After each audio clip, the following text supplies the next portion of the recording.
안녕하십니까. 오늘은 수열의 극한값의 계산에 대해서 배우도록 하겠습니다. 이전 시간까지 우리는 수열의 극한에 대해서 배웠습니다. 수열의 극한이 일정한 값 알파에 도달한다고 했을 때 우리는 그 수열을 수렴한다고 했습니다. 그리고 수렴하지 않을 때는 모두 발산한다고 했습니다. 그래서 발산하는 형태로는 무한대로 발산하거나 음의 무한대로 발산하거나 혹은 무한대도 아니고 마이너스 무한대도 아닌 형태로 발산하는 경우, 그래서 진동 발산의 경우에 대해서 이야기를 했습니다. 오늘은 이 수열의 극한에 대해서 성질을 배운 것을 이용해서 수열의 극한값을 계산하는 기본 성질에 대해서 배우도록 하겠습니다. 생각 열기를 보도록 하겠습니다. 다음과 같은 두 수열 AN과 BN이 있습니다. AN은 2.1, 2.01, 2.001, 2.0001 이런 식으로 진행하는 수열이고, 수열 BN은 3.1, 3.01, 3.001, 3.0001로 진행하는 수열입니다.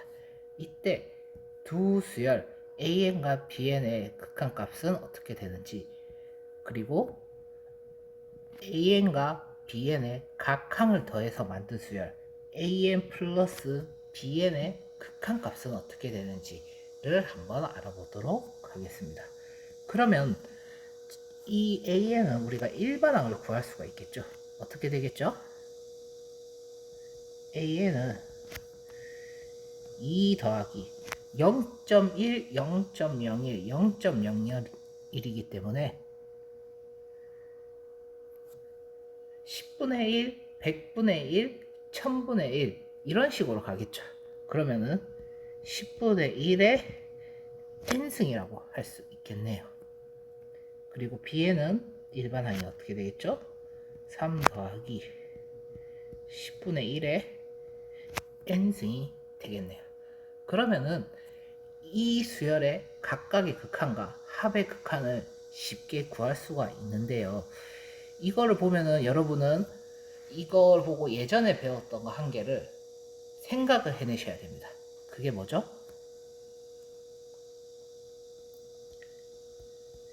이전 학기 때 배운 수학 2에서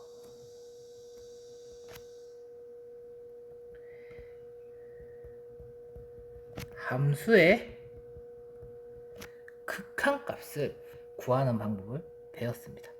그러면 아래에 AN과 BN이 수열이 아닌 fx와 gx라면은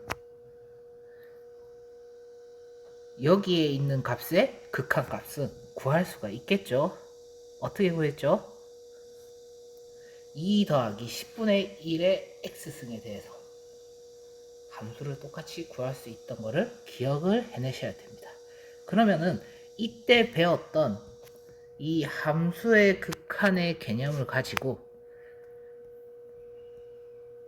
수열의 극한도 비슷하게 기본 성질이 적용이 되겠구나를 고민을 하면서 수업을 따라오시면 좋을 것 같습니다. 그래서 우리는 AN과 BN의 극한값을 한번 각각 확인해 보도록 하겠습니다.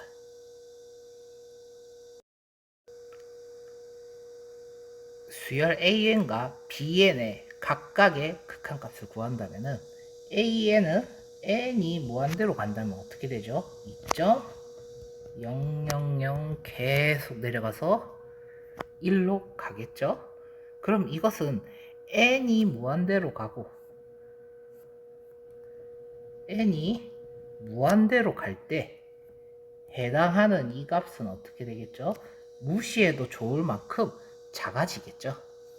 bn도 마찬가지입니다. 3.000에서 계속 내려가겠죠? 뭐 이런 식으로 내려간다 했을 때 n이 무한대로 갈 때 이 부분은 아주 작아지게 되겠죠. 그럼 이때 AN과 BN의 극한값은 어디로 간다고 할 수 있을까요? 2와 3으로 갈 수 있다고 할 수 있겠습니다. 그래서 각각의 극한값을 더한 값은 2 더하기 3은 5가 되겠네요. 이번에는 AN과 BN의 각항을 더해서 만든 수열 AN 더하기 BN의 극한값을 한번 구해보도록 하겠습니다. 이것도 마찬가지로 5.2, 5.02, 5.002 이런 식으로 아주 작은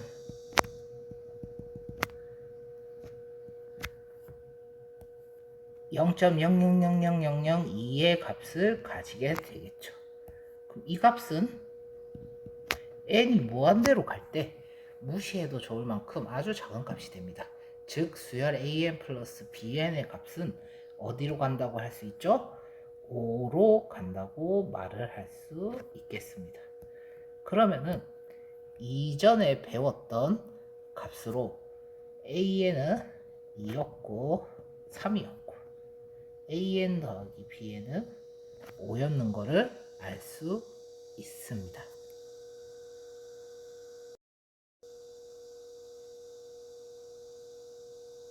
그러면 우리는 수열이 수렴할 때 두 수열의 합에 대한 연산이 성립하는 것을 확인할 수 있었습니다.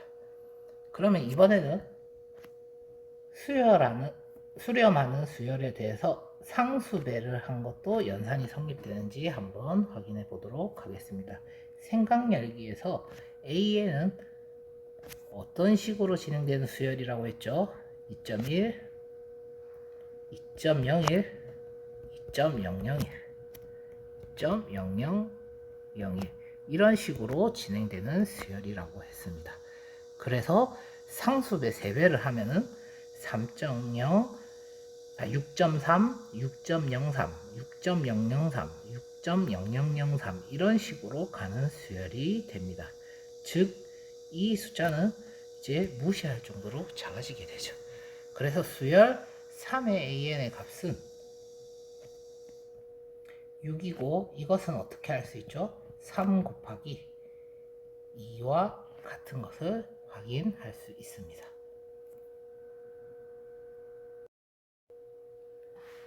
그래서 생각열기에서 했던 내용을 정리를 하자면은 일반적으로 수렴하는 수열에 대해서는 덧셈에 대한 연산이 성립하고 빼기에 대한 연산도 성립하고 그리고 상수배를 한 것에서 연산과 두 수열의 곱과 나눗셈에 대해서 연산이 성립함을 알 수 있습니다. 단 이때 0으로 나누면 안 되기 때문에 bn이 0이 아니고 베타가 0이 아닌 것은 또 체크를 하셔야 되겠죠. 이 부분은 아마 여러분이 직관적으로 받아들이기 쉬울 겁니다. 왜냐하면은 이전에 수학 2를 배울 때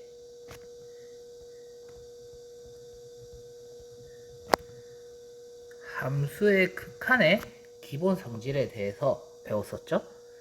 이때도 똑같이 극한값이 존재하는 경우에 두 수열에 대해서 합과 차와 상수배 이런 계산들이 성립하는 것을 알 수 있었을 겁니다.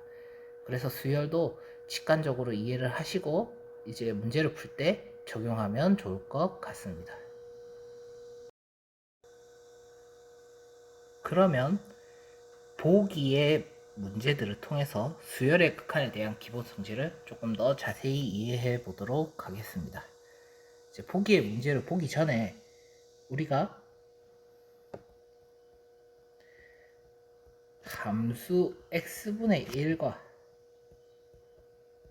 수열 n분의 1에 대해서 같이 한번 생각을 해보도록 하겠습니다.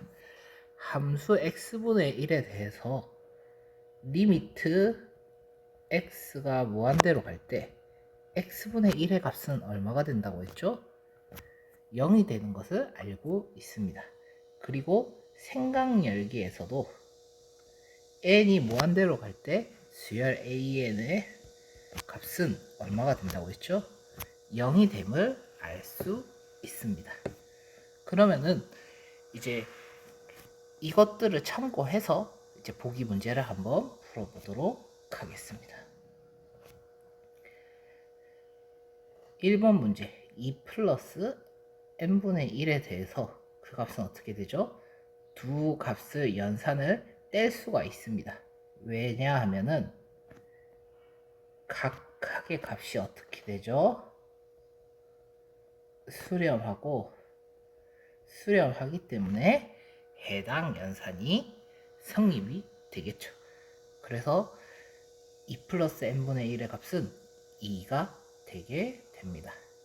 그리고 이번 문제는 3 빼기 n분의 1도 마찬가지로 각각이 수렴하기 때문에 3이 되겠죠. 이제 3번 예시 한번 보도록 하겠습니다. 자, n분의 1은 어떻게 되죠? 0으로 가기 때문에 곱에 대해서도 똑같이 값이 0이 되게 됩니다. n제곱분의 1은 이제 딱 봐도 0으로 가는 것처럼 보이지만 우리가 이제 n분의 1이 0으로 수렴되는 것을 알고 있고 이것을 이용해서 푼다고 치면은 곱에 대해서도 각각의 0 곱하기 0으로 계산이 돼서 0이 됨을 이용해서 풀 수도 있겠죠. 그 다음 5분 문제입니다. 5분 문제도 이제 마찬가지로 풀 수 있습니다. 그래서 분자와 분모를 따로 볼 때 체크를 해야 되겠죠. 분모가 전체가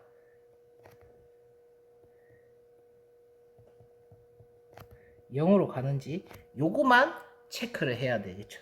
그 다음에 0인지. 그래서 이것만 아니면은 어떻게 하면 되죠? 각각의 계산을 해서 이제 나눗셈도 가능하다. 그렇게 얘기했기 때문에 계산을 하면은 값이 마이너스 2가 됨을 알 수 있습니다. 그래서 1, 2, 3, 4, 5번 같은 경우는 그냥 연산을 하면 되는데 5번에서는 이제 분모를 체크를 해야 된다. 그거 하나만 조심하면서 수열의 극한값을 계산하면 될 것 같습니다.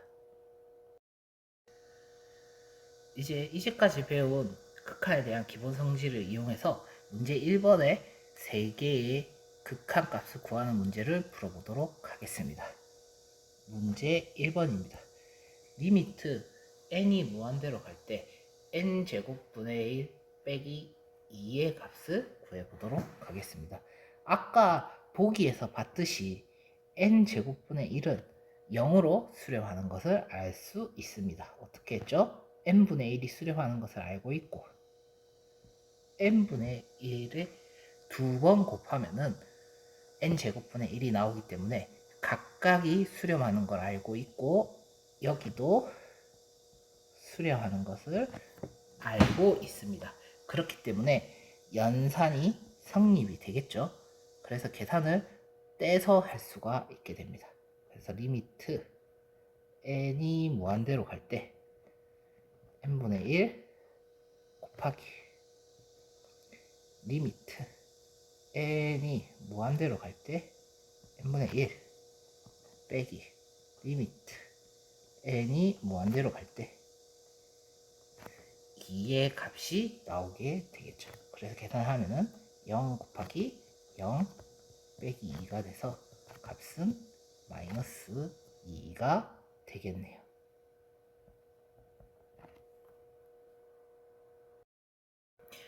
문제 2번 풀어보도록 하겠습니다.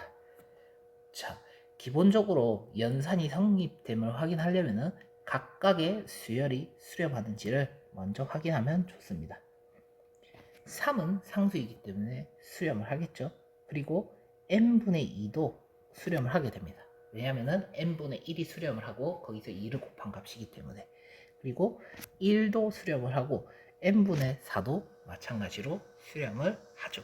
그래서 우리가 이거를 직관적으로 확인을 하자면은 사실은 n이 무한대로 가면은 3 빼기 0이 되고 1 플러스 0이 될 것 같구나 라고 확인을 해서 그 값은 3이 되겠구나 라고 직관적으로 확인할 수 있게 됩니다.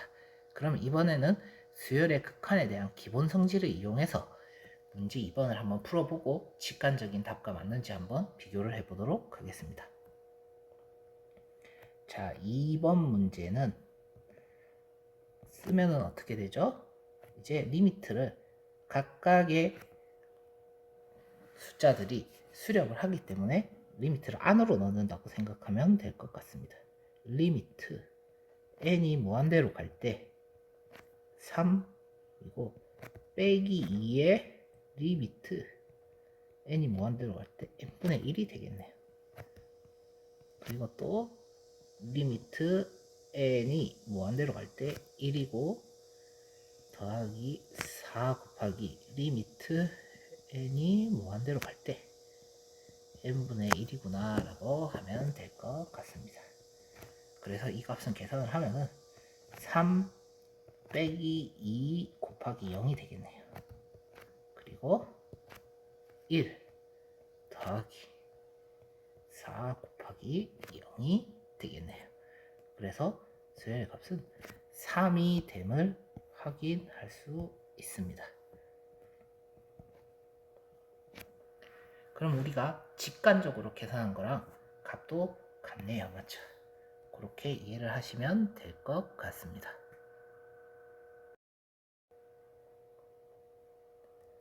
문제 3번 풀어보도록 하겠습니다. 문제 3번에서 중요한 거는 뭐죠? 바로 여기 분모가 0이 되는지를 한번 체크해보는 것입니다. 0이 되나요? 안 되겠죠. 왜냐면은 아래에 2 빼기 n의 제곱분의 3이기 때문에 2라는 상수가 있어서 분모가 0이 되지 않는 것을 알고 있습니다. 그러면은 이거를 이용해서 이제 3번 문제 한번 풀어보도록 하겠습니다. 자, 3번을 쓰면은 어떻게 되죠? 리미트 n이 무한대로 갈 때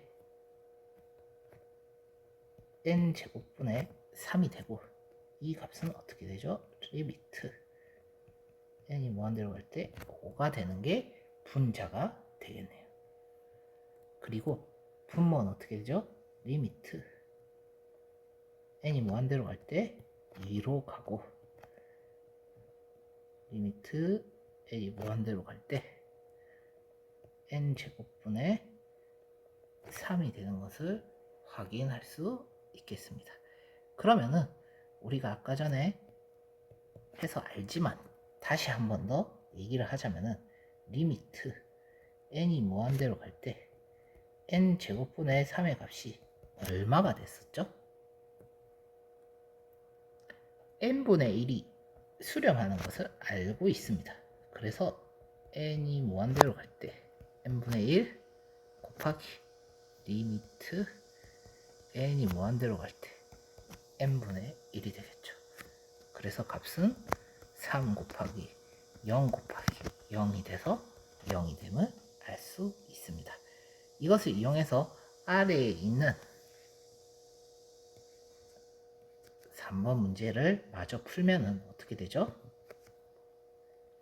0 빼기 5가 되고 2 빼기 0이 되겠네요. 그래서 계산을 하면은 마이너스 2분의 5가 되겠네요. 한번 풀어보도록 하겠습니다.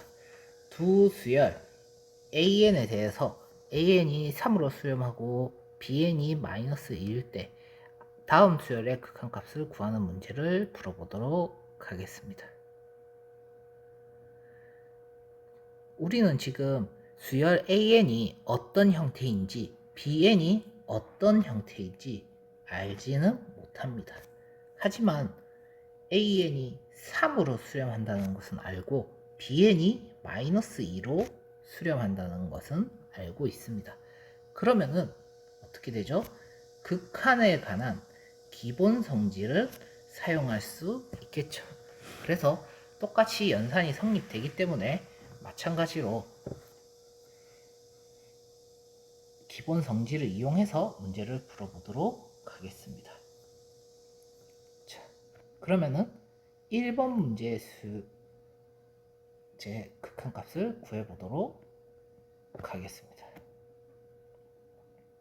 리미트 n이 무한대로 갈 때 3an 더하기 2bn 빼기 5라는 수열이 있습니다. 이 수열의 극한값은 어떻게 되죠?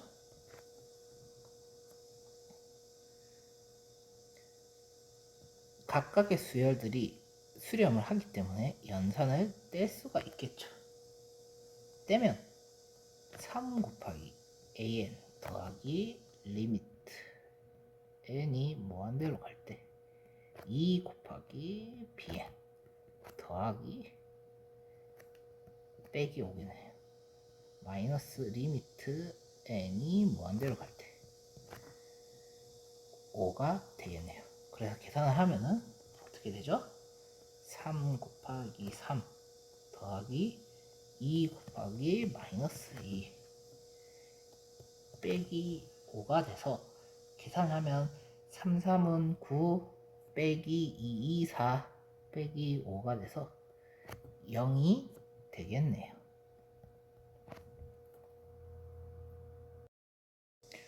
문제 2번 풀어보도록 하겠습니다.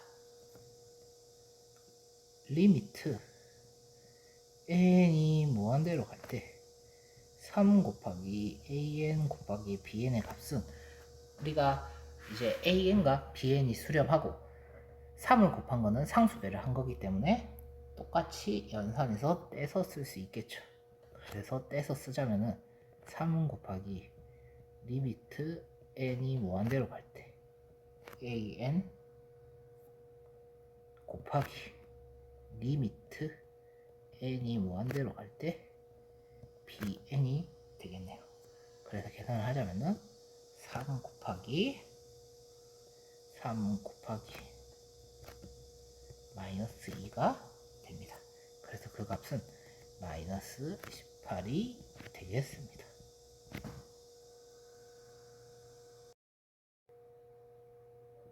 문제 3번 풀어보도록 하겠습니다. 자, 이번에는 분모에 수열이 있죠. 그럼 이건 어떻게 해야 된다고 했죠? 이게 0으로 가는지 안 가는지, 분모에 0이 들어가는지 이거를 체크를 해보라고 했습니다. 그러면 주어진 조건에 의해서 n이 무한대로 갈 때 수열 bn의 극한값은 마이너스 2로 가네요. 아, 0이 아니구나 체크를 하면 되겠죠. 그리고 bn도 0이 아니구나 체크를 했습니다. 그럼 이것은 일반적으로 똑같이 나눗셈에 대한 연산이 가능하다고 생각을 하면 되겠죠. 그래서 3번 문제 풀어보도록 하겠습니다. 리미트 n이 무한대로 갈 때 bn의 제곱분의 7의 an 빼기 1의 값은 얼마가 되죠? 일단은 리미트 an이 분자와 분모에 각각 가겠네요. 그래서 이제 분자부터 보면은 리미트 n이 무한대로 갈 때 7의 an 빼기 1이 되죠. 그리고 분모는 리미트 n이 무한대로 갈 때 bn의 제곱이 됩니다. 그래서 이제 또 분자 분모에도 안으로 리미트를 또 넣어줄 수 있겠죠. 그러면은 7 곱하기 n이 무한대로 갈 때 an 빼기 리미트 n이 무한대로 갈 때 1이 되겠네요. 그리고 bn의 제곱은 bn 곱하기 bn이니까 각각으로 낼 수가 있겠죠. bn 곱하기 리미트 n이 무한대로 갈 때 bn. 그죠? 그러면은 우리는 리미트 an과 bn의 값을 알기 때문에 계산을 해서 넣을 수 있습니다. 7 곱하기 3 빼기 1. 그리고 분모는 마이너스 2 곱하기 마이너스 2가 되죠. 그래서 그 값은 5가 됩니다. 이번 시간에 우리는 수렴하는 수열에 대해서 무엇이 성립되는 것을 배웠죠? 그 수열의 합과 차와 상수배와 곱셈과 나눗셈이 성립하는 것을 배웠습니다. 그리고 이것은 무엇과 유사하다? 수학 2에서 배운 함수의 극한에 대한 기본 성질과 유사하다라고 했습니다. 대신에 나눗셈을 할 때는 무엇을 주의해서 체크를 해라고 했죠? 분모가 0으로 가는지를 체크를 해야 된다고 배웠습니다. 그리고 조금 더 자세하게 설명을 하자면은 리미트 bn의 값이 어떻게 0이 아닌지 체크를 하고, 그 다음에 bn 수열에 대해서도 0이 아닌지를 체크를 하고, 그래서 두 가지를 체크를 하고 나면은 일반적으로 여기에 있는 네 가지 계산을 해도 된다라고 배웠습니다. 그러면 다음 시간에는 이러한 연산을 이용해서 더욱더 복잡한 수열의 극한값은 어떻게 되는지에 대해서 한번 알아보도록 하겠습니다. 모두 수고하셨습니다.